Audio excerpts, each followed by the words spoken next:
اقوام متحدہ کے ادارہ برائے مہاجرین UNHCR کے سال 2021 اور 22 کے اعداد و شمار کے مطابق دنیا بھر میں جن 5 ممالک سے سب سے زیادہ لوگ فرار ہو رہے ہیں ان میں شام، وینزویلا، یوکرین، افغانستان اور جنوبی سوڈان شامل ہیں۔ چونکہ فلسطین کو اقوام متحدہ میں ایک رکن ملک کی حیثیت حاصل نہیں ہے، اس لیے اس کے 34 لاکھ پناہ گزین اس فہرست میں شمار نہیں کیے گئے۔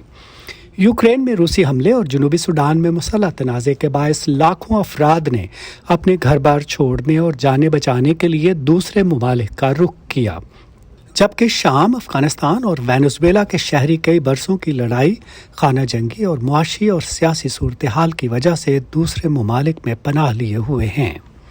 ترکی، کولمبیا، جرمنی، پاکستان اور یوگانڈا وہ ملک ہیں جہاں مہاجرین کی سب سے بڑی تعداد پناہ لیے ہوئے ہے۔ ترکی 37 لاکھ کی میزبانی کر رہا ہے، جو کسی بھی ملک میں مہاجرین کی سب سے زیادہ تعداد ہے، جن میں زیادہ تر شامی پناہ گزین ہیں۔ دوسرے نمبر پر جس ملک میں سب سے زیادہ مہاجرین ہیں وہ کولمبیا ہے، جہاں 25 لاکھ پناہ گزین ہیں۔ یورپ میں سب سے زیادہ پناہ گزین جرمنی میں ہیں، جن کی تعداد 22 لاکھ ہے۔ پاکستان میں ایسے افغان مہاجرین جنہوں نے باقاعدہ اندراج کروایا ہے، ان کی تعداد 1.5 لاکھ ہے، جبکہ ملک میں کل 30 لاکھ افغان باشندے ہیں۔